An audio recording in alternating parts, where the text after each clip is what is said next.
21 février 2023. Kais Saied, président de la République tunisienne, prononce lors d'une réunion au Conseil national de sécurité un discours assez froid sur le phénomène ambiant de l'immigration subsaharienne. Le plus remarquable est la constatation de ce qu'il appelle des masses incontrôlées venues du sud, de hordes de migrants clandestins qui ont pour but de transformer la Tunisie en pays africain seulement et de l'arracher aux nations arabo-musulmanes.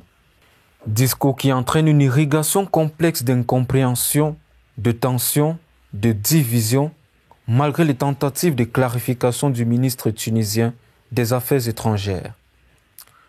Au-delà de la considération des migrants subsahariens par la Tunisie, il y a lieu tout d'abord de mettre sur la table la question de l'intégration africaine. Parlant de l'intégration africaine, pour mieux comprendre ce qui se passe en Tunisie aujourd'hui, j'ai envie de dire que il faut voir ce concept d'intégration, notamment à la dimension africaine, n'est-ce pas, sous plusieurs angles.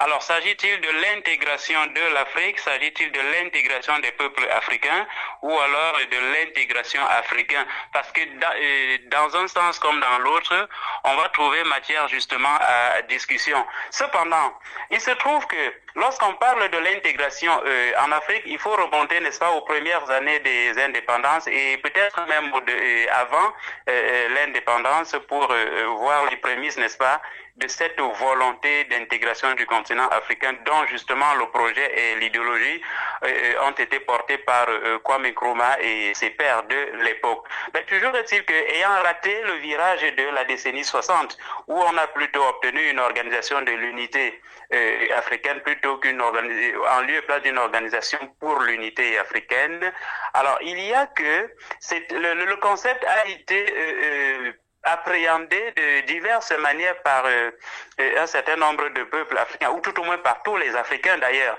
Et ceci au regard d'ailleurs du contexte, parce que justement l'Afrique accède à l'indépendance avec, notamment entre autres règles inscrites, n'est-ce pas, dans les textes fondateurs de l'OUA, le principe de l'intangibilité des frontières héritées de la colonisation. Alors, à partir de là, il fallait déjà comprendre que il allait être difficile d'avoir une sorte d'intégration, n'est-ce pas, des peuples africains, au regard de ce que, justement, la colonisation avait déjà commencé à faire le travail et les indépendances viendront confirmer cela. Donc, à partir de là, il a été difficile, justement, de concevoir, ou tout au moins d'avoir un construit, n'est-ce pas, qui permettrait d'avoir sur le terrain, n'est-ce pas, des communautés qui se fréquentent, qui s'acceptent et qui partagent un certain nombre d'idéaux. Et c'est ça qui peut justement donner et avoir cette diversité de compréhension ou d'appréhension du concept, n'est-ce pas, de l'intégration africaine. Pour faire preuve de sagesse, il nous est généralement conseillé de toujours regarder la lune au lieu de regarder le doigt qui nous le montre. Seulement, en nous référant aux propos du président Kais Saied, qui associe dans un même texte hordes de migrants clandestins qui ont pour but de transformer la Tunisie en pays africain seulement et de l'arracher aux nations musulmanes, c'est à croire que l'on peut être soumis à une tentation de dire que le président n'est qu'un arbre qui cache une forêt xénophobe. Alors, j'ai envie de dire qu'il faut déjà situer les choses dans leur contexte, hein? Oui. Parce que ce qui se passe aujourd'hui en Tunisie ne doit pas être détaché, n'est-ce pas, du landerneau politico-social, n'est-ce pas, en Tunisie. Alors, nous avons un pouvoir qui, depuis 2 ou 3 ans, ne cesse de se durcir, n'est-ce pas, qui, de mon point de vue, est quelque peu liberticide. Oui. Et cela a justement soulevé un certain nombre de tensions au sein des différentes communautés qui composent la Tunisie. Et il me semble justement que le président tunisien aujourd'hui a besoin, n'est-ce pas, de remonter ou tout au moins d'aller à la recherche de la sympathie de ses concitoyens. Oui. Ceci pour davantage crédibiliser un certain nombre de réformes politico-social et même économique qu'il a du mal justement à faire passer. Alors il faut de ce point de vue-là trouver un bouc émissaire. Maintenant, remise dans un contexte général, il se trouve justement que les Africains d'Afrique au sud du Sahara ont toujours eu maille à partir avec, n'est-ce pas, leurs frères du Maghreb. Et ceci pour dire justement que le cas tunisien n'est pas un cas isolé. On peut en dire davantage, n'est-ce pas, du Maroc, de l'Algérie et de la Tunisie, où un certain nombre de citoyens subsahariens ont souvent eu maille à partir, n'est-ce pas, du fait de la couleur de leur peau. Même si pour certains cas on dirait que c'est des situations quelque peu isolées, il n'en demeure pas moins vrai que les Africains du sud du Sahara ont toujours eu, ont souvent prêté justement à leurs frères, n'est-ce pas, du Maghreb, des attitudes ou des relents xénophobes. Et c'est assez récurrent tout de même. C'est assez récurrent et l'on en vient justement à s'interroger pour se demander si justement ceux qui pensent ou ceux qui émettent l'hypothèse d'une d'une doctrine xénophobe, n'est-ce pas, qui serait partagée par les Africains du Maghreb n'est pas une réalité. Donc les faits sont là pour davantage parfois conforter cette position, mais j'ai envie de dire, faut pas généraliser, n'est-ce pas? Parce qu'il me semble justement que très souvent ceux qui sont même justement indexés ou ceux qui sont victimes de ces cas de xénophobie entre guillemets sont très souvent des personnes en situation irrégulière, n'est-ce pas, par rapport à la législation en matière d'immigration. Donc, pour ma part, c'est des situations comme ça qui pourraient justement amener à ce qu'on ait à redire sur le caractère xénophobe ou non du peuple tunisien, que l'on pourrait justement, une situation que l'on pourrait élargir à l'ensemble du Maghreb.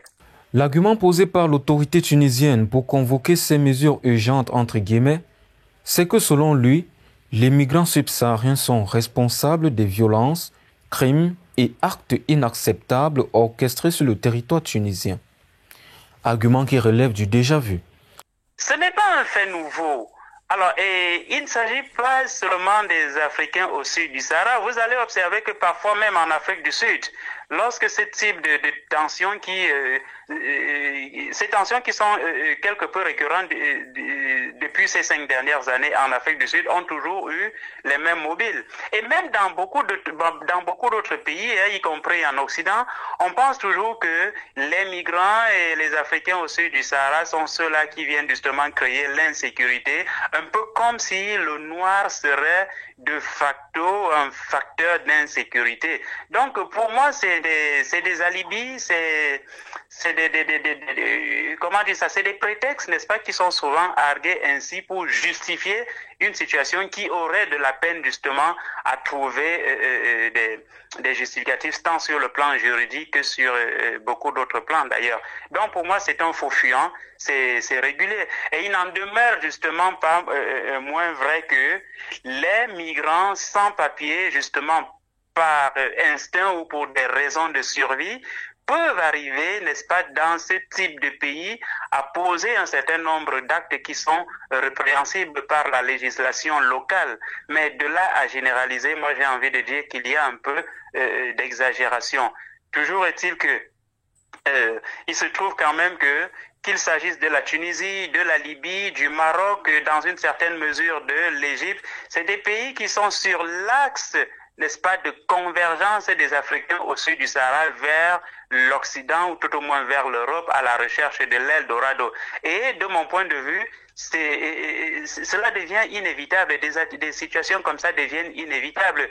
Et pour ma part, il serait plutôt logique, n'est-ce pas, d'engager une concertation d'ensemble, n'est-ce pas, pour voir comment est-ce que les États africains, notamment ceux de départ de ces migrants et ceux de transit de ces migrants, parce qu'il faut se le dire, la Tunisie n'est pas leur destination finale pour la plupart, hein, oui, même s'il se trouve que certains étudiants ou certaines personnes qui sont en règle sont parfois violentées et autres, mais toujours est-il que la Tunisie n'est pas leur destination finale, c'est des personnes qui sont en transit. Oui. Donc de mon point de vue, il est question d'engager une réflexion globale pour voir comment justement encadrer ce type de situation pour qu'il n'y ait pas d'exagération, pour qu'il n'y ait pas de débordement. Mais toujours est-il que l'État tunisien ici a besoin de se justifier face à une situation que tout le monde trouve intolérable.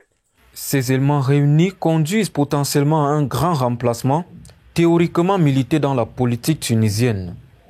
En clair, une Tunisie ou tout au moins un Maghreb autonome est soumis à sa seule idéologie et à sa seule politique, initiée et encadrée dans la sous-région.